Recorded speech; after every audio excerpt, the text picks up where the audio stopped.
Welcome everybody to No Rocket Ships, another episode. These are quick, punchy, and in Ditlev's case, relatively uncomfortable. My name's Jamie Hancock, so most of you know me. I'm going to ask Ditlev to introduce himself. Sure. So I am Ditlev Bredahl. This goofy accent is Danish, though I lived in London for the last sort of 15, 16 years. Moved to Malta for some time, and right now, I'm actually in China, where I travel around with my family these days. I've been doing startups my whole life, basically since I was, I think, 16, 17 or something like that. Most of them within the tech space. I've done tons of startup investments as well over the years. Some have been great, some not so great. And I'm currently doing my seventh startup, which is hosted AI. Thank you very much. That was actually better than I thought you would just say, my name is Ditlev. Get on with it. But thank you very much for. Um, I think the thing that, and obviously I know you because I think I did a little bit of work with you when you were just about to sell 100 TB. But yeah, I think we helped them do some rebranding, and then you sold it to the people that you didn't like very much during the process, the Hut Group. no. I didn't sell anything to the Hut Group. I sold to Lloyd's Development Capital, the private equity arm of Lloyd's Bank. And frankly, they were great. Everyone told me not to jump into bed with a private equity setup, but frankly, they were really good people. Sold to, I still owned like 7% of the business at the time, and they sold to the Hut Group, which was a really weird bunch of people and a really weird transaction as well. But yeah, so I didn't have anything to do directly though with the Hut Group. It was all sort of through LDC. Great. All right. So I've got three. We're going to talk about three things. Okay. The first thing is, why would you go again? So I've probably known you 14, 15, I don't know, a long time, like, more than 10 years. And in the middle of it, you sort of didn't do anything. Maybe after OnApp, you stopped doing much. You sort of thought you might be retiring. Is that right? I've done that a few times actually. Okay. I So in think, that case, let's go. yeah. Let's talk about why go again. Talk about, we talked about it briefly in New York in January. Why go again? Why hosted AI? Why go again? Because you don't have to, but you can't stop yourself. Oh, well, yeah. I mean, the whole retiring thing, I have tried it a few times, and I just had a hard time kind of finding I don't know, the raison d'être or the balance, or and I start building all kinds of things. If it's not startup, I start building. Um, I mean, there was no room left in my house because I start building all the furniture. I threw out all our furniture and start building it myself. I built a fully fledged um, what's it called, like a joinery in our back garden, and my wife said, hey dude, you gotta start doing something else, and it doesn't make sense anymore. I mean, our house was great before, look at it now, right? So so I just gotta build stuff, I gotta do stuff, and it's always been like that, I guess, since I was 16. I guess it's a mix of me not knowing any other thing. I've never really been good. I had one job once. I remember my boss fired me on Christmas Eve, and I haven't been a very good employee, and doing startups have been really the only thing I kind of succeeded as, I guess. And I guess you gravitate towards the things you understand and enjoy, and yeah. What's been interesting for me is, I mean, obviously, I've worked for doing what I've done for 20 odd years. I've Mm. probably worked for, let's say, 100 people like you. I probably have worked for 100 people like you.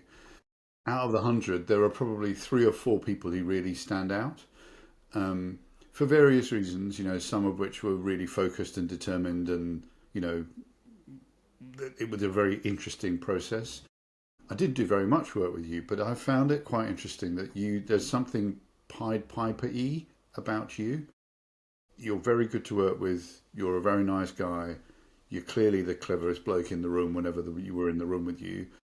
But you just talked about the fact that you have this sort of slightly, you just have to keep going. There's something like, or maybe something of the shark about you. Maybe you just have to keep going. What does that mean? Piper E? You said a word I don't understand. Pied Piper's a story about people being the Pied Piper and the rats. Okay, yeah, People I remember follow that. I other remember that. people Yeah, follow yeah, yeah, him. yeah. Yeah, People follow exactly. him. Yeah. Well, I don't know. I mean, I guess you can turn it around and say the times I thought about retiring, then why? Because if this is what I know what to do, and if I sort of most of the time actually enjoy it, then why would I even consider retiring? And it because it's just really hard, and it doesn't come to me natural. What we are doing, you and I, is not right now. It doesn't come to me natural. I'm really inflicting pain on myself right now doing this. Um, but and clearly being a startup founder, and especially if you have to raise money and doing sales and all of those things, what we are doing right now is an important part of it. You have to be able to articulate your problems that you're trying to solve. You have to be able to sort of give, and this is really what it's all about. It's about giving a little bit of yourself with every interaction you have, and it's just really hard, right? And and I guess at the times where I remember last time after selling on app, that was in 21, 22 or something. I actually sat back. I remember talking to my son about it, and I said, "Dude, I'm not just not doing it anymore because if you think about the most important job, apart from the selling and the strategizing and the raising money and all that, then it's walking into a room of really, you know, tired of life developers Monday morning who'd much rather sit at home, playing Counter-Strike than they would be in this room with me Monday morning. And my job is there to go in, and when I leave the room, they all have to be standing up, being super excited about our mission, about what we are doing, even if it is a super geeky little vertical kind of problem that we are trying to solve that most people don't care about. And in order to do that really well, you have to be willing to leave something of yourself in the room. And at that time in 2021, I just didn't have any more. I was just out of stuff. I didn't have any more to leave. And as you said, it's not about the money. I mean, I'm a great believer in this utility of money theories that after the first sort of bag of money, that's not what drives it anymore. In fact, I wouldn't say it's a bad thing. Of course, money is great, but it also complicates life once you are past sort of suddenly you have advisors and you have family offices and all the stuff that we've had to build over the years to make all this stuff make sense, right? Um, so so it's not actually a money thing at all. Actually, it's more. I guess you also get. I guess a lot of us, and I don't have any sort of diagnosis or anything to say that, but I guess a lot of us are kind of on the spectrum, and we kind of get addicted to the highs and the lows and the problems that we're trying to solve. I think you have a little bit of that. I mean, I've spent enough time with you to probably say that without being too sort of completely wrong here. Um, Possibly, but I've been spectacularly unsuccessful in executing it. no, that's But not true. that's fine, right? Yeah. I'm entirely happy with my status in it. So talk to me about hosted AI. When we had coffee in January, you said I remember you saying it was just too good an idea. Yeah. It was too good not to do it. So why? What's too good about it? Man, that's a long story, but I guess my previous startup was OnApp, and in OnApp we built a cloud in a box. That's how we met because you were helping the guys from Pier One get it right at the time, the go-to-market strategy using our software and their hardware. And we kind of helped service providers back then to compete against the hyperscalers, the AWSs and Google Compute and these guys of the world by using our software inside their data centers. And by using our software, they had a really super cool and profitable cloud solution basically the day after we installed it. As I said, I sold that in 2021. We had around 3,000 service providers using our platform, which is around 30% of the markets. A fairly substantial part of the industry was powered by our software, which is great. And then we kind of, the team and I, some of them went with the buyer, others kind of did their own things. One of the guys bought a hotel somewhere, all kinds of whatever. But I kept in contact with them. And then when this whole AI wave came, we kind of, hey, this looks a lot like cloud in 2004. It looks a lot like before virtualization was a thing. The way the whole industry, and you know that because you were dealing with it, but maybe some of the listeners here won't know it. The way the whole industry, the service provider industry, your DigitalOceans, Vultures, your Tier Ones, Cogeco, your Yeah, AWSs, the rack space, the the rack space yeah, the rack models, right? spaces of the world, the way that these guys make money, the only way they make money is really by oversubscribing their capacity. So when you buy a server from a virtual server from Rackspace, that CPU powering your server has probably been sold to 6 or 7 other people than you. But it works a little bit like your local gym. So, they have 50 machines, but 5,000 members, because they know not all of them will turn up at the same time, and a lot of them will never turn up. And so this is how the service provider world works. And the funny thing is, I was in the industry when the whole thing started. I was selling dedicated server for a company called UK2 Group back in the time, where 100cb.com was part of that brand, right? And we did tremendously well. But the whole thing kind of exploded when virtualization came, because before virtualization, you had either a customer buying a shared hosting account, like you would know from your GoDaddy or whatever, or a dedicated server. And if they needed something in between, they didn't really have an option. So that's the kind of the backstory of hosted AI, because when the GPU as a service sort of wave come, the GPUs are the thing powering the AIs, right? So when you are asking, Expedia.com for a hotel room in Paris, and there's an agent replying you, there's a little GPU sitting somewhere generating that reply for you. And the way that GPUs are sold today, almost without exception, is the way that dedicated servers were sold before 2004. So no one is virtualizing them. No one is allowing you to oversell capacity. So if you buy 10% of a GPU, or if you need 10% of a GPU, and if I need 10% of the GPU, we can't share that GPU. We would get a GPU each, and that is the technology that we've built. So we enable you to oversubscribe, which is not a bad thing, actually. It's a little bit like your gym. We enable you to oversubscribe your GPU the same way as you can with the CPU and your memory and your bandwidth and your the power going into your data center, and even the rack space itself is oversold. It's just when the GPU space came and when the whole wave behind the AI infrastructure came, no one did that. I still don't know why, man. It just doesn't make sense. It's like the whole industry just went bananas. It's like, oh, this AI is coming. Let's not think about how we made money the last 20 years and just redo the whole thing in the old stupid way before VMware. So yeah. So why aren't AWS GPU Google Cloud, why aren't they doing this? Well, there's probably several reasons. If you are, I guess the main reason is that, and I only have like 99% good things to say about NVIDIA, but it's clearly not particularly in their interest for you to be able to share a GPU. Because if you can, then you don't need to sell a GPU to every person. You can sell, 5 persons, you put 5 persons on every GPU, right? That being said, obviously, I don't think they have that in mind particularly, but the way that these guys have been selling GPUs is a little bit like they kind of. There's also this whole wave of you having to buy the latest and greatest GPU every time. It's a little bit like the M1 going M2, M whatever on your Mac.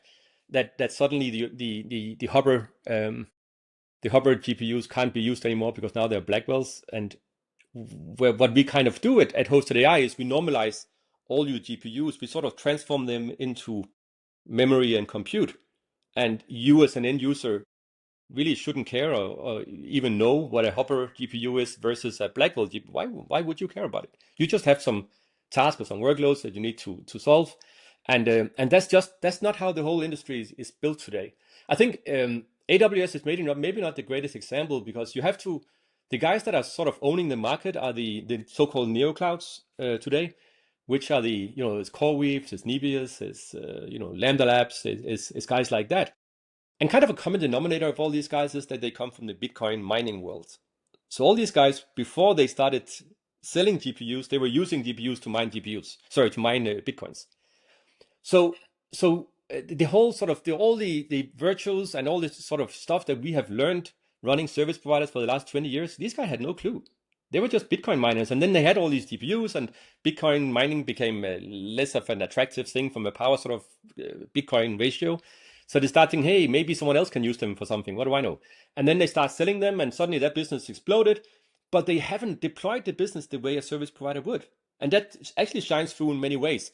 One way is the way that they are selling these GPU, one customer, one GPU, not one GPU, many customers. Even though the utilization rate of this GPU might only be 10%, they're still putting one customer and only one customer on it. But the main thing is that if you look at what a service provider does, there is a provider part, which they're doing great.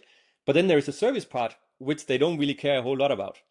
Because their uptime, one of them, I won't name and shame, but one of them exposed their uptime statistics recently, and It was like 94.6% over the last 6 months. You've been enough in touch with the industry to know that you can't be in business if you're less than five nines, and which is like I think 1.5 day of downtime every month. But if you are training a model or if you're a Bitcoin miner or something, a few hours of downtime doesn't matter. But once it's a question of booking hotels from Expedia in Paris, if an agent goes down in the middle of your booking, Expedia loses money and they will go bananas. And all that stuff, I think, will make the service providers of yesterday, the so-called tier twos, really shine, because this is what they've been doing for 20 years. And our job at Hosted AI is to give them the tools, the platform, ideally as turnkey as possible, to actually fight back to the neoclouds and the hyperscalers and all the other guys trying to do this. It's so fascinating, and in so many ways, technology moves on all the time. We look at it, but in so many other ways, the sales and marketing machine, the sort of industry machine, quite often just sort of stays the same, and and then there's this massive great gap, and that's you've seen a gap that was presumably just too obvious not to try and do something about. Yeah. Yeah. It's And it's crazy. and we just landed our first sort of $1 million, well, actually multi-million-dollar deal this week, and we just had a call just before this one where we were discussing okay, so what can we say in the press release? And it's just exactly like you said, it's the same bullshit, isn't it? Like it's the same, oh, I'm so happy doing this and that, and he's so happy doing this and that, and so on, right? So even though we come out with something that we feel is quite revolutionary, actually, that's one of the things we always, my founders and I, kind of in the startups I've done, we always say that we only want to enter a market if we can make the market look different tomorrow than it was today. And this is really such a case that the market, because of us, will look substantially different. It will literally change. And still, we are looking at this press release now, and it's like, how can you put something that haven't been said 1,000 times before, and and and no one is going to read this press release anyway. I know that, it doesn't matter, No, but that's right. but No, but you can't say it was a really fucking obvious thing to do. We've done it. They bought it. Let's go. You can't say that. I don't know. I guess the sort of the gist of what I want to say is like, friends don't let friends not share GPUs. That's what I kind of, it's so obvious, right? So, but how do you put that in a press release without signing? It's yeah.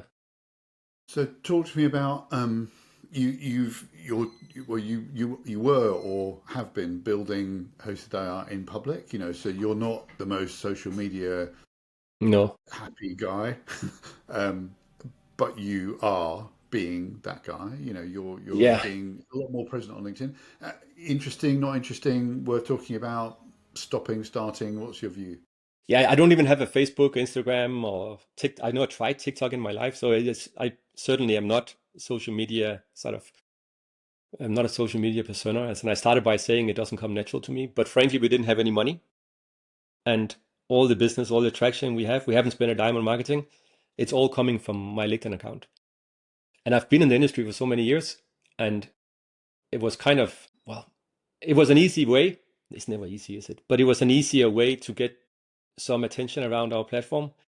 And and then I guess if you step up there and think about it a little bit more, um, what is this AI doing to all of us right now? Is anyone is able to build anything and say anything and compute anything, and everything is democratized, and all our output is now the same. So what's left is us. We are the only ones left. Yeah, that's it, right? We are it. Yeah, yeah. And in order for suddenly the narrative around the vendor, the sender, is super important, more important than it was yesterday, because everything else is suddenly commoditized because everyone can build it, right, in a heartbeat.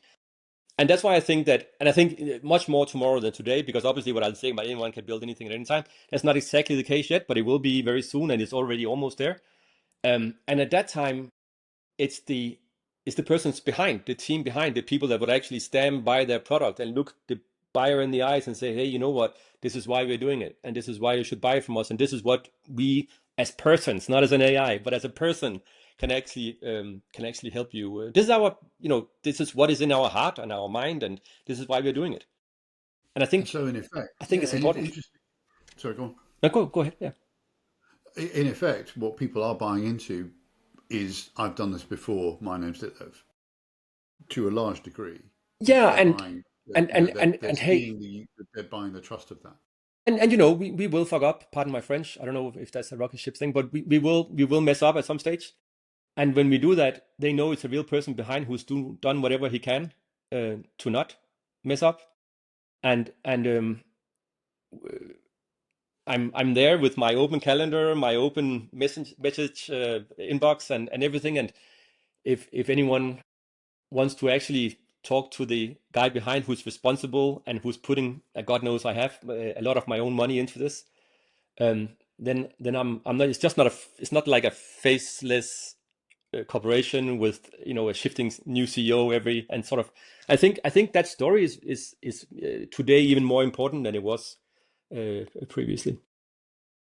Okay, so let's talk about rocket ships. So the newsletter is called No Rocket Ships because I got very cross a few years ago when everybody on LinkedIn was putting rocket ship emojis next to their posts and saying, "Come and join my rocket ship." I just think it's a terrible metaphor because rocket ships explode, right? They land and they explode. So I think the metaphor is wrong. Come and join my rocket ship. So, but VCs want rocket ships. Everybody wants things that grow incredibly quickly, and suddenly I don't know what they want to do when they get out of orbit, but whatever. So, are you building a rocket ship, an aeroplane, something that's sustainable? What's your view of the long-term Yeah, nature of this, or do you even have one? man. I mean, I guess as I've been doing this for many, many years now, right? And I've failed tremendously in my 20s.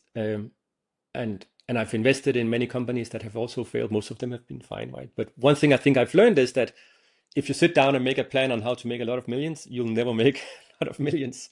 So, you know, so I think I guess a few things. I mean, one thing is that you have to find a problem that is big enough and to enough people, and you have to find a problem that is within your space of expertise and something that you generally think is interesting, and then the rest will come.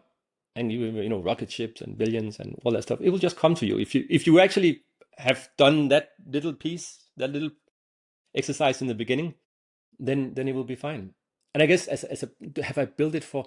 I think my day to day in my last at least handful of startups have been the nightmare of fear of failure much more than the dream of rocket ships, right? So I am constantly scared shitless about failing, right? So I keep focusing on the problems rather than the and I think it's about cutting away the noise and the deep sort of the things that are not super important to the problems I have today.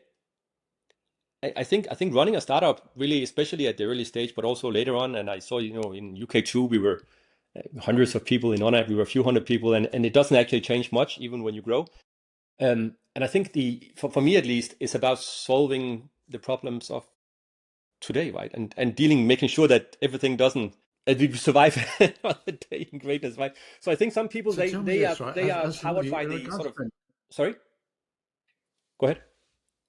no, no, I was going to say, well, let me ask you this then. Yeah. I have spent 20 years running a business and have spent 20 years being pretty scared most of the Mhm. time, Exactly.